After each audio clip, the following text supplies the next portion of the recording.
Assalamualaikum warahmatullahi wabarakatuh. Perkenalkan, nama saya Diana dengan NPM 20120111314. Di sini saya akan menjelaskan sedikit mengenai materi hukum pidana yang sudah diberikan dari pertemuan pertama hingga pertemuan ketujuh sebagai tugas UTS pada mata kuliah hukum pidana. Berikut penjelasannya. Hukum pidana.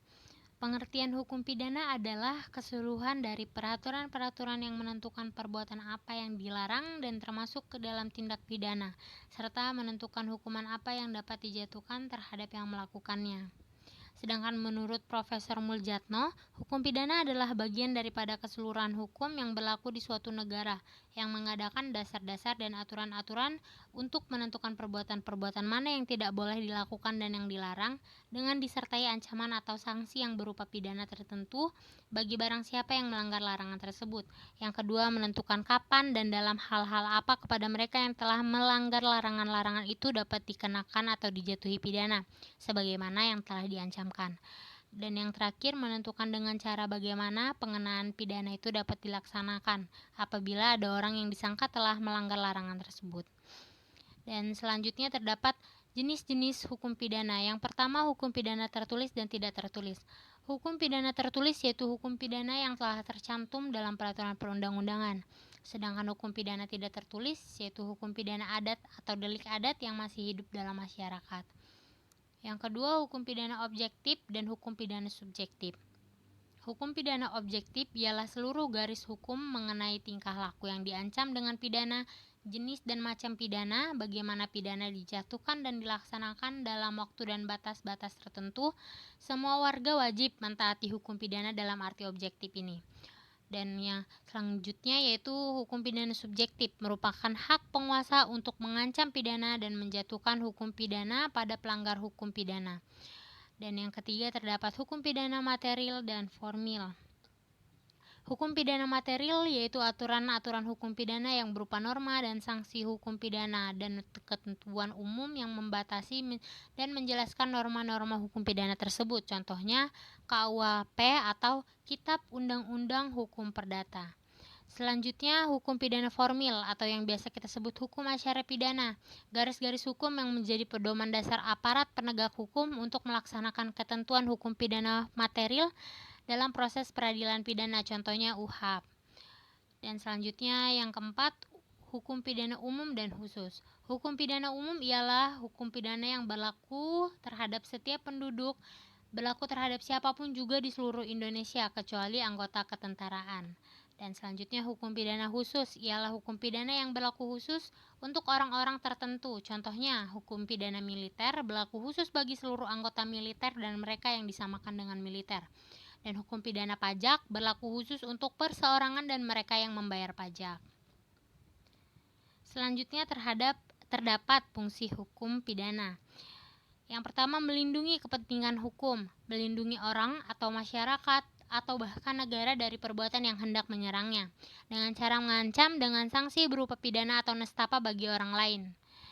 Ini termasuk dalam fungsi hukum, di mana sifatnya lebih tajam bila dibandingkan dengan sanksi pidana yang terdapat pada cabang hukum lainnya.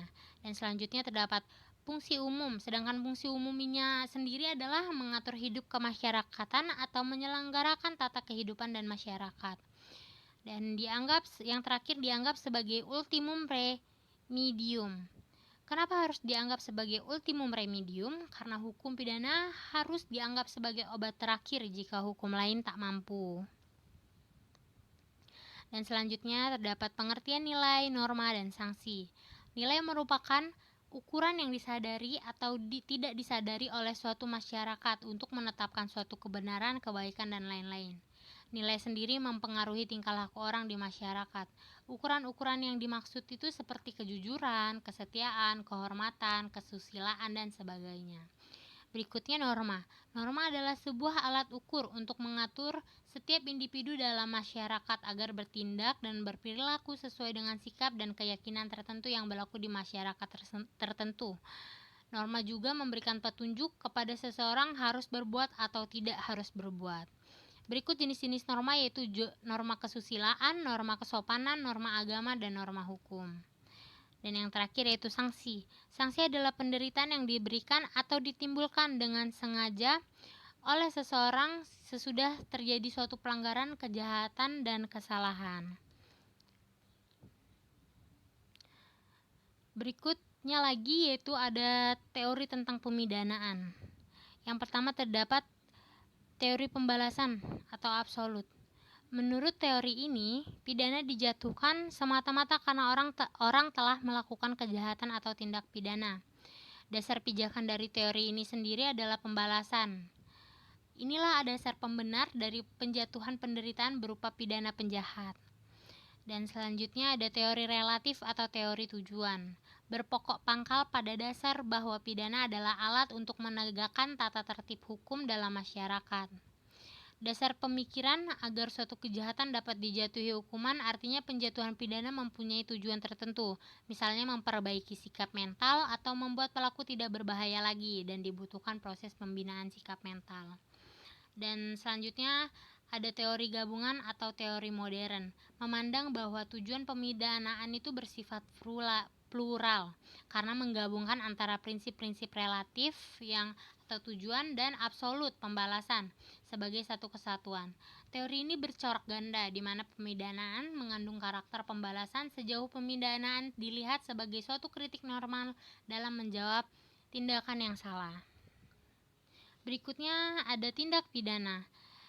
Sianturi merumuskan pengertian dari tindak pidana sebagai suatu tindakan pada tempat waktu dan keadaan tertentu yang dilarang atau melanggar keharusan dan diancam dengan pidana oleh undang-undang serta bersifat melawan hukum dan mengandung unsur kesalahan yang dilakukan oleh seseorang yang mampu bertanggung jawab.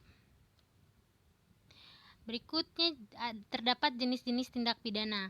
Yang pertama ada delik kejahatan dan delik pelanggaran.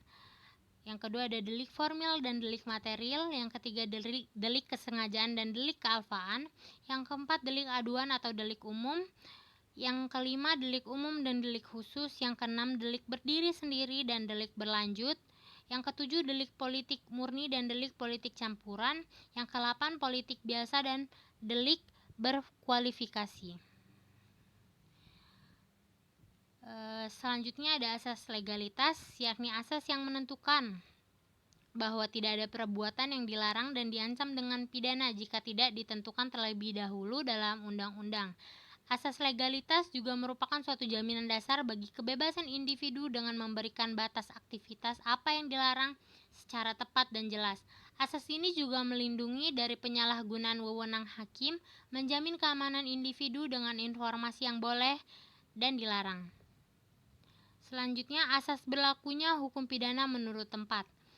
Atau asas berlakunya hukum pidana menurut tempat ini biasa juga disebut sebagai asas teritorial, yaitu aturan pidana dalam Undang-Undang Indonesia berlaku bagi setiap orang yang melakukan suatu tindak pidana di wilayah Indonesia dalam pasal 2 Kitab Undang-Undang Hukum Perdata. Nah, materi yang terakhir yaitu teori kausalitas. Secara umum, setiap peristiwa sosial menimbulkan satu atau beberapa peristiwa sosial yang lain. Demikian seterusnya yang satu mempengaruhi yang lain sehingga merupakan satu lingkaran sebab akibat. Nah, teori kausalitas adalah teori yang mengkaji hubungan sebab akibat dalam terjadinya suatu tindak pidana.